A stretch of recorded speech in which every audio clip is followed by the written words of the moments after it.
Journée internationale du travail en mettant l'accent sur un thème d'actualité. Cette année, le thème retenu au niveau international est travailler dans la dignité, défendre la justice sociale, préserver la nation. Il faudrait comprendre tout d'abord l'essence de la journée du 1er mai.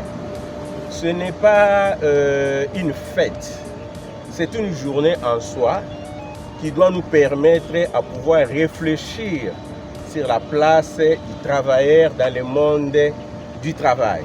C'est-à-dire c'est une journée qui doit nous amener à commémorer les droits des employés.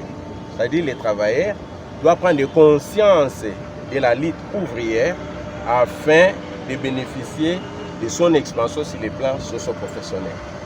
Le gouvernement congolais, c'est notre partenaire. Nous évoluons en fait dans la tripartite avec les gouvernements, y compris les patronats. Tout ce qu'on peut demander, c'est que notre législation du travail soit respectée dans son ensemble, que les droits des travailleurs soient appliqués en toute rigueur et qu'en contrepartie, nous également travailleurs, nous avons des obligations que nous puissions nous assumer convenablement et conformément à ce que disent les différents textes législatifs dans notre pays.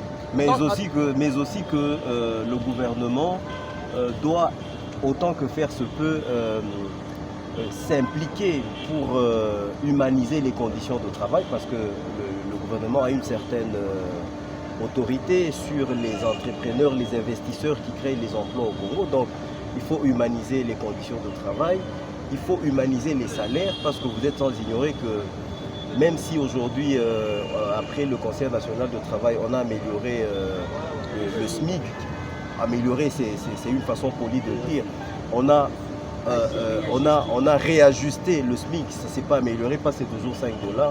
Les conditions de travail des Congolais et les salaires qui leur sont payés sont encore minables, donc il faut les humaniser et les rendre dignes à la hauteur de notre grand Congo qui est quand même un pays très riche et ce n'est pas l'argent qui manque si on arrête de voler, de détourner.